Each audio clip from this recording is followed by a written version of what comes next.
I gotta turn my camera around. Oh, no, John, we've done it. It's fine. It's fine. We'll make it work. All right, we are officially live. What's up, Jonah? Nothing much. How are you doing? Doing well. Are you recording on Instagram right now? I am. I'm going to record for the gram as we speak. For the gram? For the gram. Do people not say for the gram, John? Hey, guys. Church in Context. We're live now. We were off for a couple weeks, but we are back. So if you want to join us on YouTube, feel free to do so. Yeah, so who calls it a gram? Really, like, do you call it a gram, Angie? You don't say the gram, John. Unbelievable. Not calling it the gram sounds like you're somebody who doesn't want to get this bread, okay? So. Oh, man. Wow. Okay, well, how's life been the past 3 weeks? 3 weeks? I think it's, the 2 weeks, no recording, 3 whole weeks. Every week or chunk of time in COVID feels like it's 3 times as long and 3 times as short at the same time, if that makes sense. You know what I mean? When I look back, I'm like, wow, a lot happened. But during it, it's like, this is fine. Yeah. It just speeds by. No, things are going pretty good. We have a movie night tonight or tomorrow night for the youth ministry I work at, which is exciting. Excited about that. Yep. We're doing a vote for that. And right now, Elf is kicking butt. Elf is dumpstering the voting process. And what are the other options? Polar Express, which I thought was going to get more love. I like the Polar Express. Right. And then the new Grinch movie, the animated one. Not the cursed Jim Carrey one. Okay. That one, we don't speak of the cursed Jim Carrey. Okay. Yeah. I'm feeling like there should be a movement for the Polar Express. So, if there's anyone watching right now, I think their votes should count. So, that's true. Really? Yeah. I didn't know if it'd be like too politically edgy or something, but I really wanted to make like a stop the count joke when like Polar Express was up because it was like the first vote. But because I like the Polar Express, but I was like, I can't do that. I can't do that. A little edgy. Yeah. Welcome to our one viewer. That's right. The Santa Claus. That's a good one too. What a weird concept though, that the guy just like straight up kills Santa and then becomes Santa. It's just kind of weird, but it's a good movie. Yep. How many of those did they make too? Like I feel like it's getting close. They're like near Shrek territory for how many Santa Clauses there are. Is there? I thought that there was 4. I thought maybe it's only 3. Yeah. I don't know. I feel like the first one was good. I was surprised that I got that far. But shout out to what's his name? What's the guy from the Santa Claus's name? Tim something. I should know this. Tim Allen? What? Is it Tim Allen? Yeah. Tim Allen. Okay. Yeah. Buzz Lightyear? Yeah. He's an iconic figure. Oh. Charlie the Sun was meant to be Santa. I can get behind that. I feel like that's where they'd go if they got the funding for another movie. It's not too late. We can still dream that the Santa Claus 4 will come out. I agree.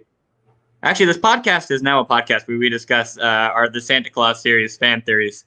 So if you have any hot takes on the Santa Claus, that's right. Let me know. Welcome, new person that joined via YouTube. Exactly. If you're just now joining us, this first 10 minutes of the podcast are just going to be us talking about our weeks and apparently rambling on about random cultural things. So if you listen this far, 4 minutes in, and you're rewatching the video, you can go ahead and skip ahead at least 6 minutes. We normally do a banner. So if you're watching on YouTube, which is when you'd see this before stuff, if you slide ahead, you can see the banner. But if you're here early, just to chat, what's up? We're glad to have you here. Right. How many movies did the Santa Claus deserve to produce? How many of the Santa Clauses should there be? If you're here early, I don't know if anyone is, or if you're just listening to this after the fact, put it in the comment section below. I'm deeply curious. I think the answer we all know is 0. Are you kidding me? Are you kidding me, John? The first one was fine. I didn't love two. I think I like the third one. I like two of them. Actually, the fact that the third one's the last one means it was probably the one I didn't like. So it's probably the worst one, right? That's how it works. Yeah. The third was the worst? Okay. Yep. Twitter live audience says. Mm-hmm. The second one, was it the second one where there was like an evil version of him, or was that the third one? I remember that one was strange. Anyways.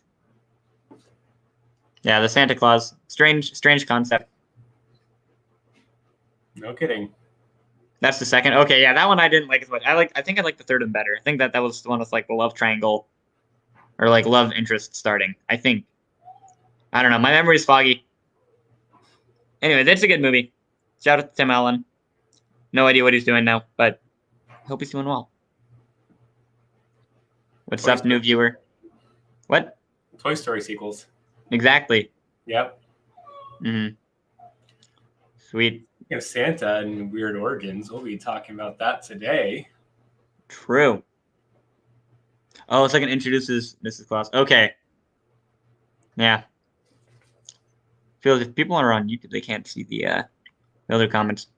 If you are coming though, I'm curious. What are your hot takes on the Santa Claus series? I really want to know.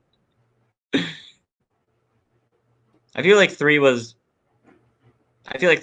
pushed the concept of the Santa Claus to its absolute limit. So I don't know. I feel like I'm fine with it ending there. I think 3 is the perfect amount of the Santa Clauses. Yeah. 4 is just asking for too much.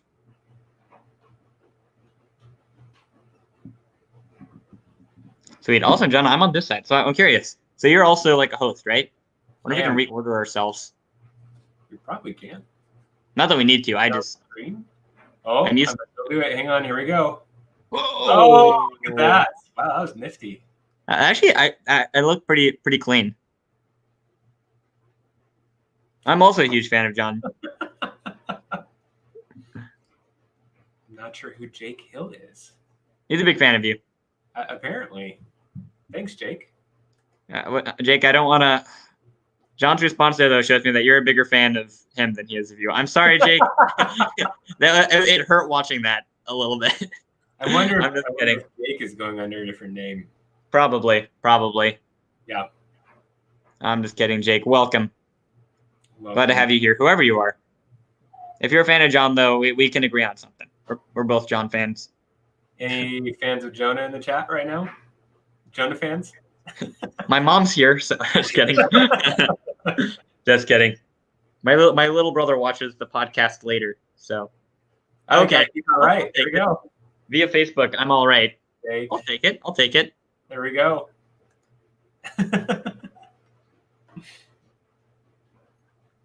I'll take all right.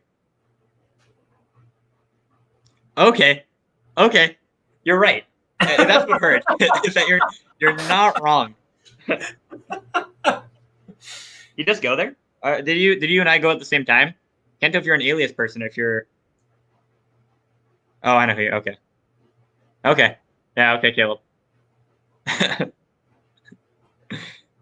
So or Caleb's friend. Jake went to the same university as Jonah. That's how he's watching. That's the connection. But I don't know if that's true. So my brother and I. I'm gonna look up Jake Hill, okay? Jonah, when you're facing that way, I can't hear you. Oh.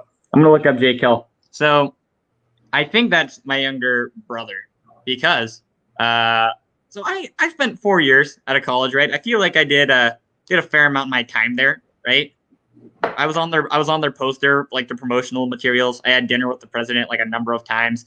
I won like I won an award at the end for like a citizenship award. They're only like non-academic award. I feel like I did a lot in my time there, right? The Instagram page does not follow me. It follows everyone else. It doesn't follow me. And my younger brother found that out and was making fun of me when we met up for Thanksgiving. So, okay, Jake. Oh, so is this Beans then? I don't know. It might be Beans. I like how you knew it was Beans. I didn't have to say which brother because that's something only Beans would do. Yes, for sure. Anyways, I'm down to get started whenever. All right, sounds good. Yeah, let's jump into the podcast. We're at 4:12, so a couple minutes late, but we're 10 minutes into the podcast. It is Beans. Beans, shout out, my friend. Shout out the Beans. That's right. I hope you're enjoying vanilla ice cream down in Corvallis. I hear it's good down there. Wait, should we screen transition then? Yes, we're going to transition. We're going to do the screen, and we're going to be quiet. And then we'll officially start the podcast.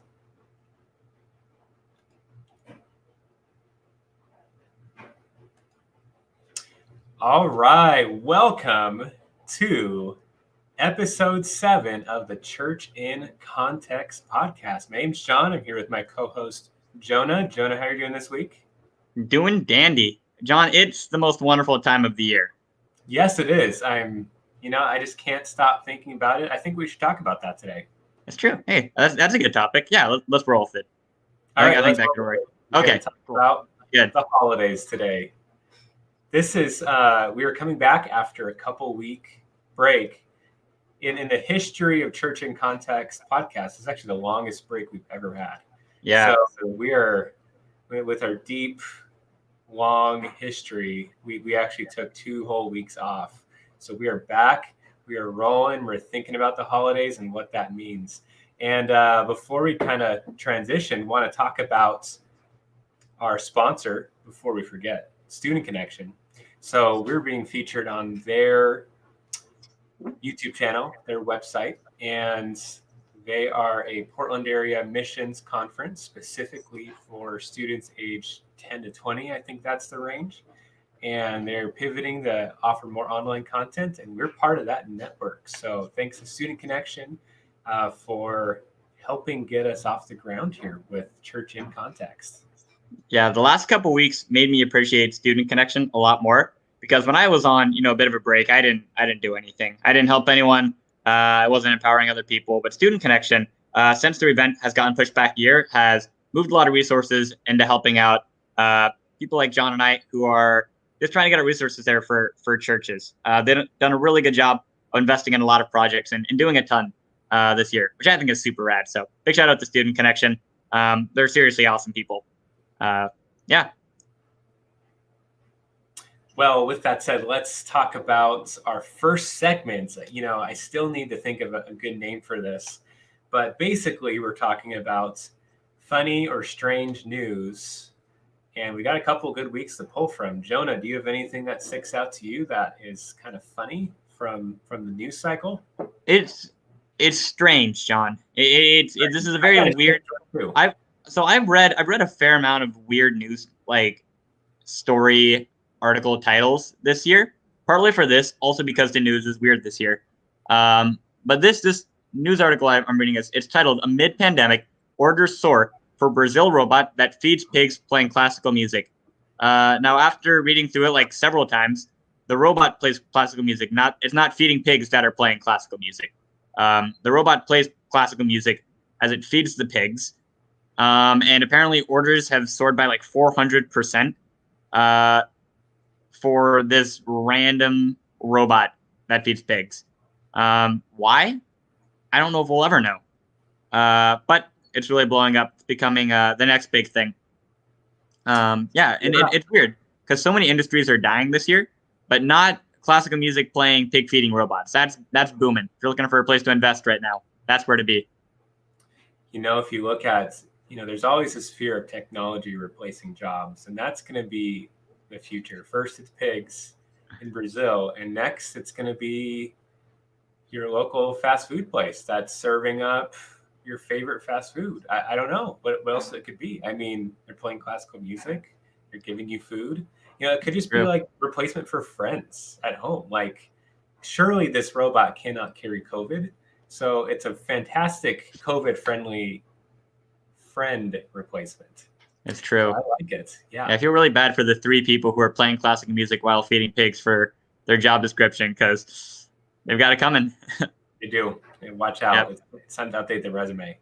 For me, and this isn't as obscure as I normally like what I shared be, but something strange has been the monolith. The monolith, this 8 foot tall. Is 8 feet or is it taller? Like metal tower thing that appeared near Moab, Utah, and just randomly in the desert. And we don't know if it's aliens. They had a hard time like moving it. So it's there. Everyone's like, where did this come from? Middle of the desert. What's going on? It looked like it was there all in one piece, but we don't know how it was put there. And then suddenly it was gone as well. So there's this strange metal structure that just came in and people were researching it. And for some reason, it just disappeared. So the monolith is here. So welcome to 2020 with possible aliens. And Utah would be the place for them to go too. So yeah, would we even be that surprised at this point? I feel like that's like still the third headline that would be on most newspapers. It's okay, aliens. Whoa, whatever. Okay, whatever. What's Fine. next? Yeah, it's a weird year. It is a weird year, and in a couple of weeks we will do a recap of 2020, and maybe there will be more developments on the monolith by then, or maybe we'll be broadcasting this from a UFO. Who knows? Like at that point, so yeah. We will see. And I think that's a good. I don't know how to tie this in. Transitions are hard. Topic, yes. Talk about strange year. We're going to talk about the holidays. So we're recording in December now, and we just had Thanksgiving. We're about to have Christmas, and this is the time in the United States known as the holidays, right? Where there's a lot of focus on getting together and celebrating these couple of holidays, especially usually containing like big feasts, right? So specifically today, in just a short amount of time, we're going to talk about Thanksgiving and Hanukkah and that other important holiday in December. New Year's. I was saying Boxing Day. Yeah. Might be a better one. Oh, okay. That makes more sense. That's right. Now we are going to talk about Christmas and some fun origins behind that. So first off, gotta admit, this is a little bit more of a harder one to lead with, and that's Thanksgiving. And as we talk about this, we're not only talking about the history just for like knowledge sake, but how do you respond? We're talking about church in context, so living in this cultural context, a culture that celebrates holidays and several holidays that we don't know all of the origin story. You think of like the United States, I think it might be easy to kind of trace, Veterans Day, if you don't know when it like started, or, Memorial Day, something like that. Those are easy because those are very much American holidays. But what about these bigger ones? And we live in such a melting pot, so we don't always know where they came from. So Jonah, if you want to lead us off on Thanksgiving and a little bit of history, and I know this is behind us now, but since most of us probably still have some Thanksgiving leftovers in our fridge, I think it's still good to talk about Thanksgiving. So yeah, go ahead. Yeah, Thanksgiving to me is an example of the way that we do holidays and how that can change over the years. I think a really easy example to pull from is this year. A lot of our Thanksgivings look different than they did in past years. At least here in Oregon during the pandemic, we had some pretty strict rules about what we could and couldn't do for Thanksgiving. Maybe some traditions that normally would have accompanied our turkey weren't there this year. And even culturally, there's a big shift in the way that we think about Thanksgiving. I think at its best, Thanksgiving is a time when we look and we remember all that God has done for us. It can be a cool time to be thankful for the things and for the people in our lives. But like you said, there's also a lot of stories tied up with Thanksgiving. Stories about indigenous people and some of the first kind of settlers in the U.S. So at least this year, I don't know about you, but I feel like I heard more about that this year than in other years. So I wonder if the story that we tell with Thanksgiving is going to change in the next couple of years. It's just interesting to me.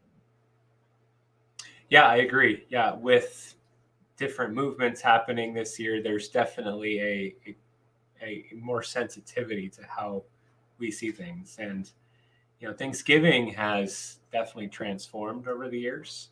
And Thanksgiving, looking back, there's like a moment of time, a short moment of time, really, in that history where there was, you think of like this picture of the Pilgrims or the Separatists, is what they were actually known by, um, having this meal with the Native Americans who kind of helped them survive.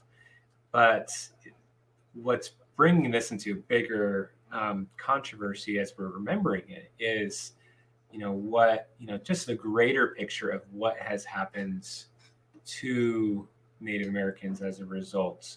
You think of especially the disease that was brought over, and that's kind of what that devastation of those tribes is what enabled Thanksgiving to even happen. So that's why there's a lot of controversy behind that, and it's a sad day of remembrance too, for Native peoples as well. But it's a holiday that has transformed over time and taken on a new meaning. As much as we like to look at the little snapshot in time of this moment of peace before and after devastation, there's been some good things that have come of it.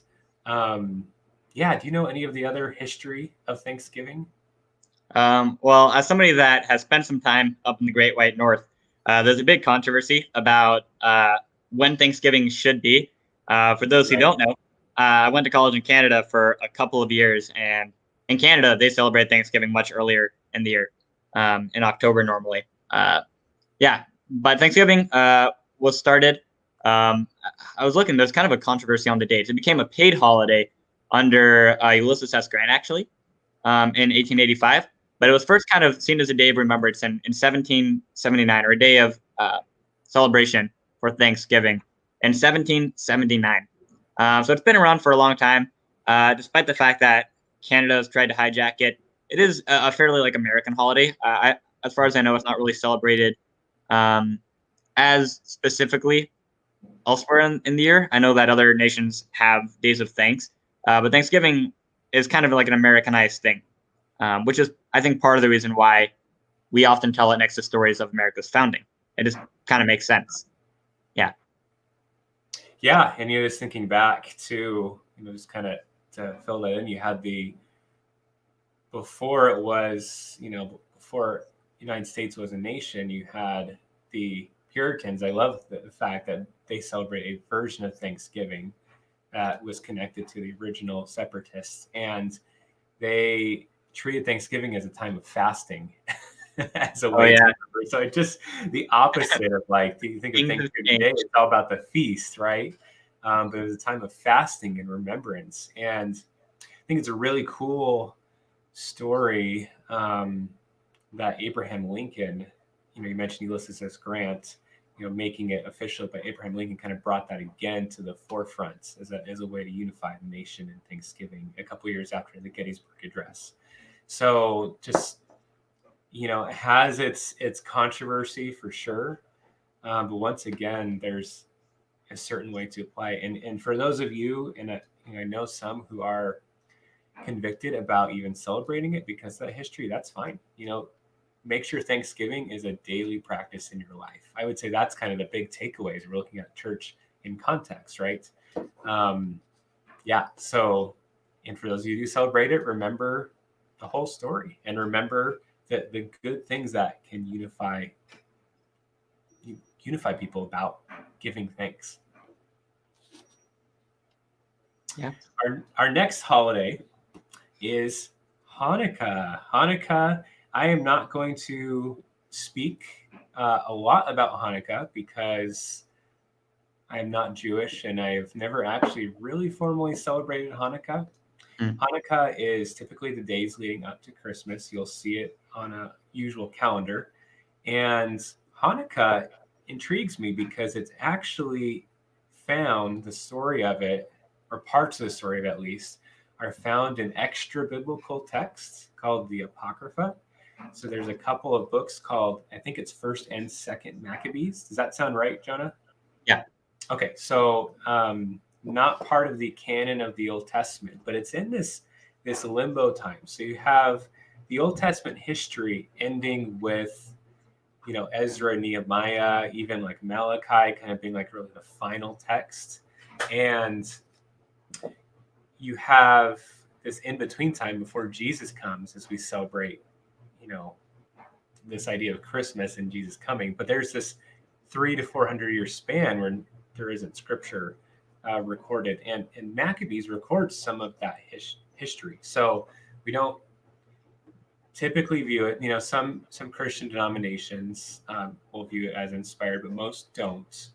But we can still look to it as history, even if we don't look to it as scripture. And basically what it shares the story of is a man, Judas Maccabeus, and his brothers starting and really continuing and finishing this revolt against Greece.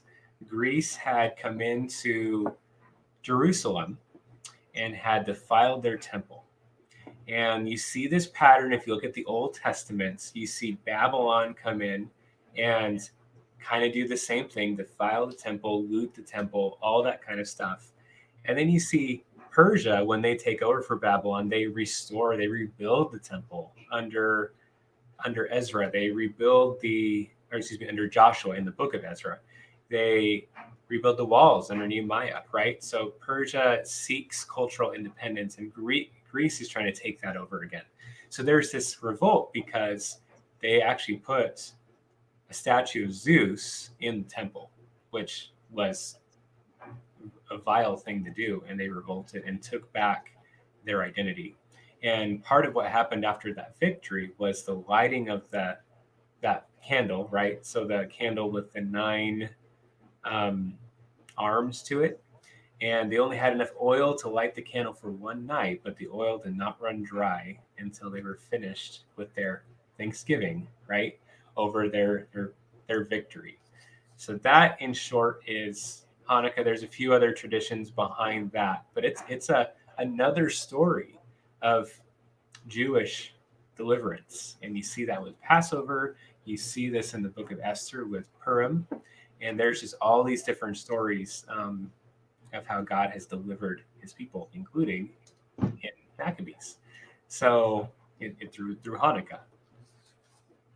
Anything I missed, or does that cover Hanukkah pretty well?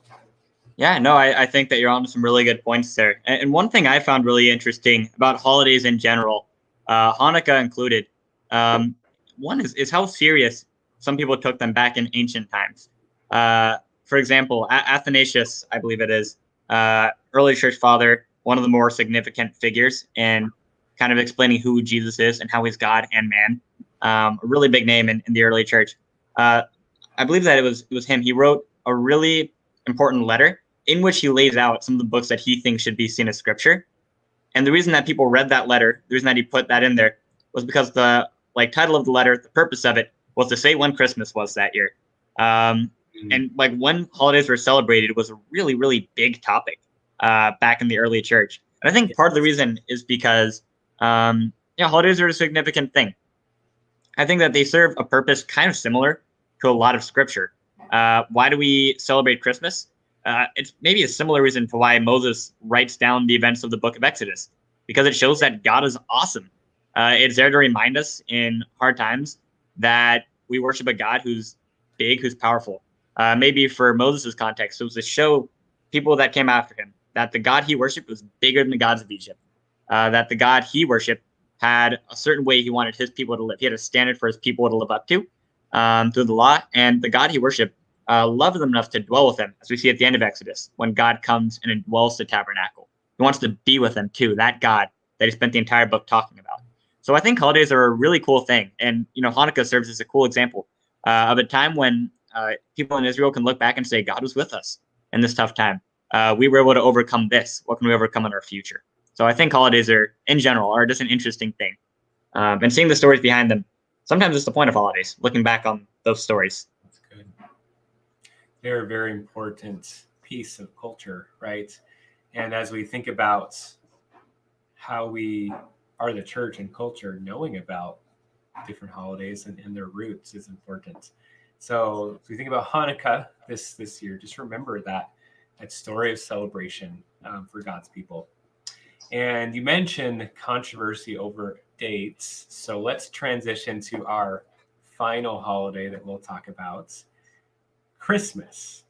So Christmas, December 25th, and it's very interesting, even just thinking about that date. Do you know any info about the date of Christmas? Well, it probably wasn't when Jesus was born. I think, what is it? Estimates put him in April or March, sometime in the spring.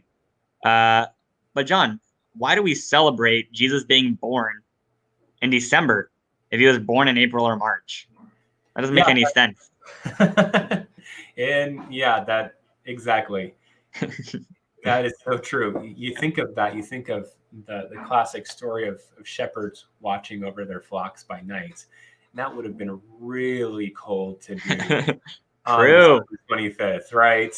Mhm. And especially, midnight, whenever the angels came. And that's just, it's not something that happened. You didn't have shepherds watching over sheep that were grazing during that time. So that's a key indicator. And then probably you wouldn't have had people travel for a census in the dead of winter. So that's why there's a common thinking of spring would have been a time for the Roman Empire to do that.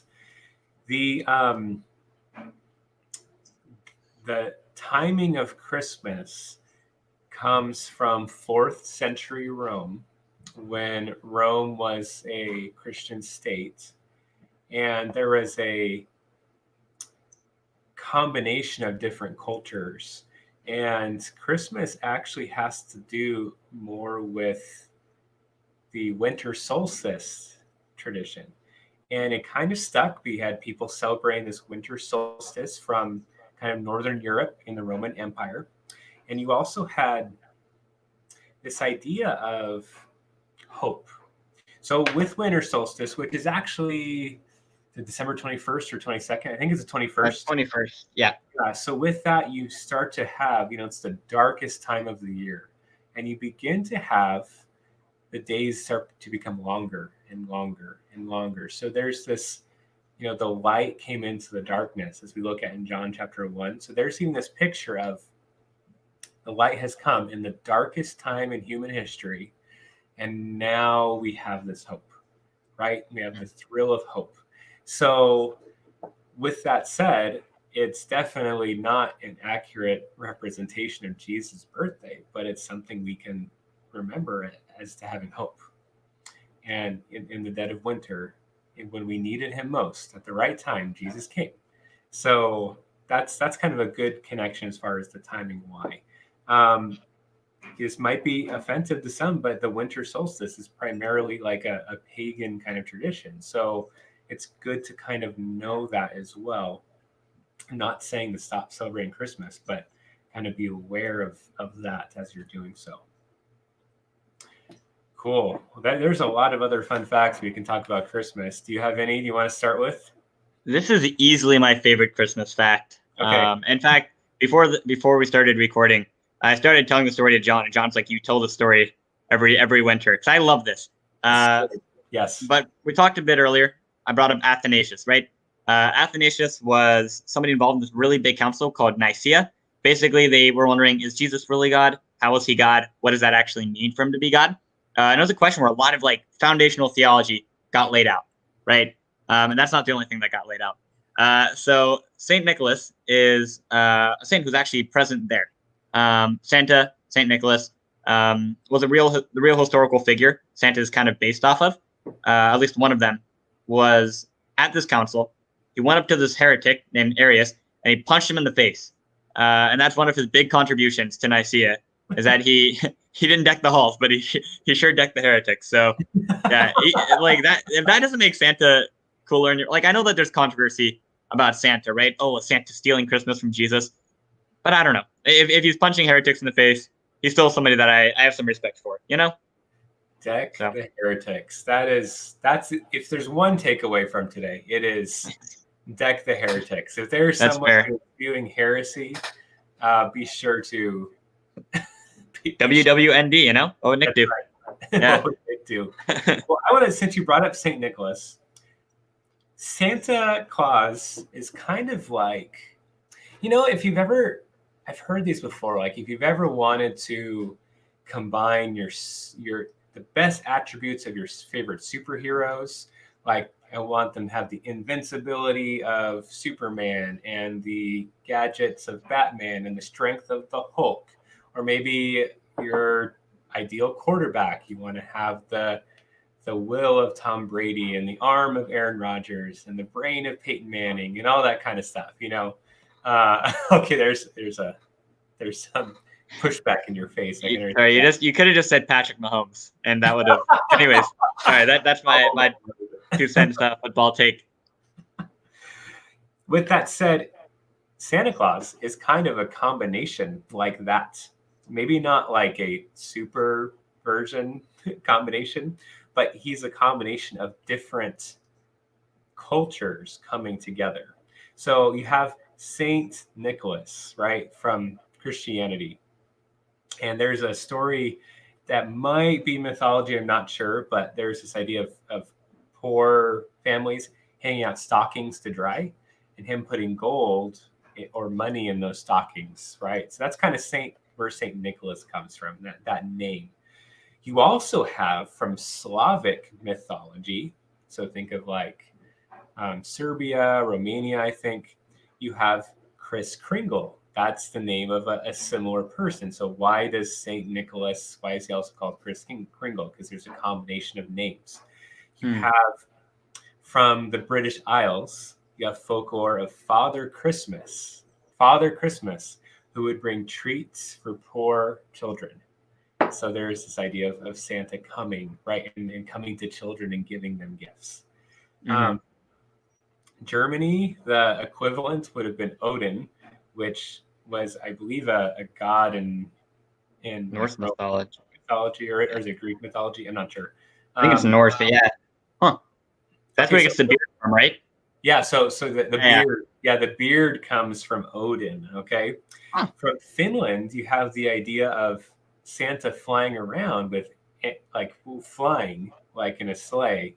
But it wasn't with reindeer, it was with goats. He had flying goats that would take him around. I mean, I'm not sure where the reindeer came from.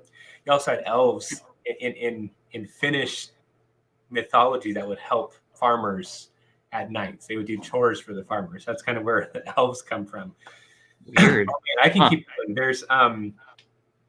There's West Germany and kind of the Swiss area. There's a bishop named Sinterklaas.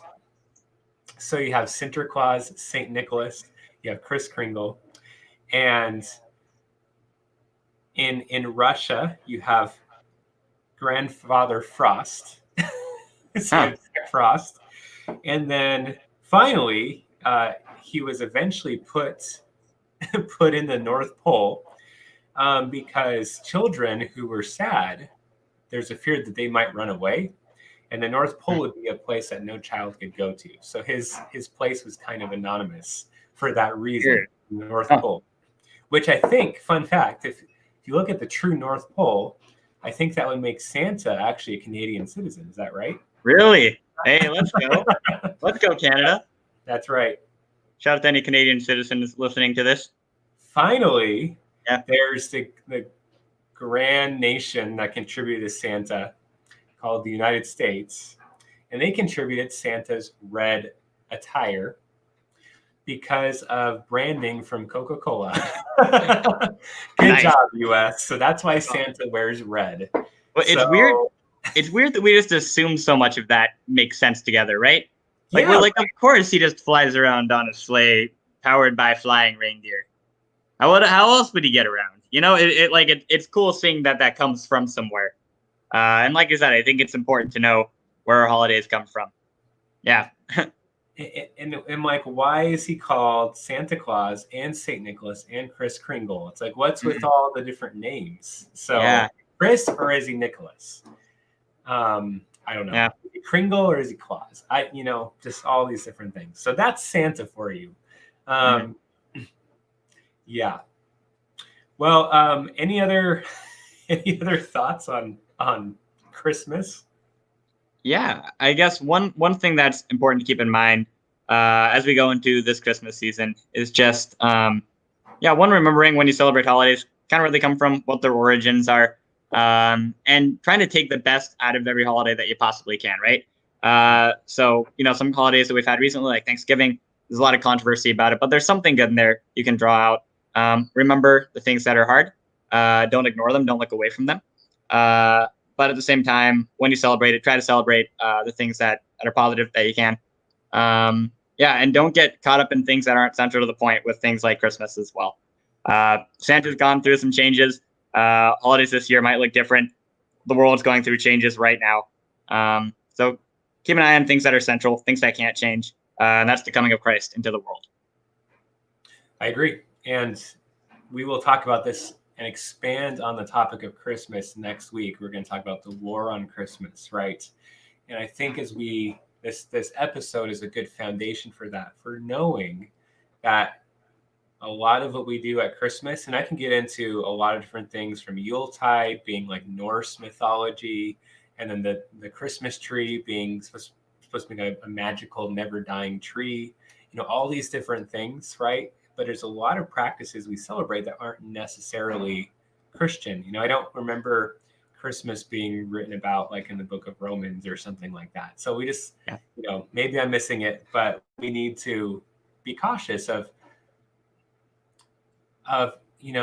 not enforcing certain beliefs onto others necessarily if they aren't central to the faith. And absolutely use Christmas as a way to remember the coming of Jesus. Use Thanksgiving as a tool to be grateful for family and for how much God has blessed you. And be cautious of how defensive you are of those holidays. I think that's kind of the big takeaway for me from this. We can remember Jesus coming and his presence and his humanity every day, just like we can be thankful every day for God's deliverance. So good talk. Thanks for talking about holidays. Yeah, for sure. Should we get into our final segment? Let's dig into our final segment. Something you cannot get over this week. It could be something that is really significant. It could be something that is just kind of random again, but something you personally cannot get over. Do you want to go first? Yeah, sure. To me, a really weird one, and this isn't just from like these past couple of weeks since we've recorded, but it's weird how often Oregon is in like big news stations because we're not used to that here in Oregon. I've grown up in Oregon my entire life. Took 4 years to live in Canada, but I'm an Oregonian through and through, right? And I'm not used to seeing us talked about on like major news stations. But it seems like every month there's a reason to talk about Oregon on major news stations. Yes. And I say that in the least partisan way possible. But it's just weird. It's weird that in a year where so many weird things are happening, we're still kind of central. Some of our stories are so big that, they're worth talking about, which is just weird. And again, I don't say that to criticize anyone. I say that, again, least partisan way I possibly can. But it's just kind of strange. I'm just not used to it yet.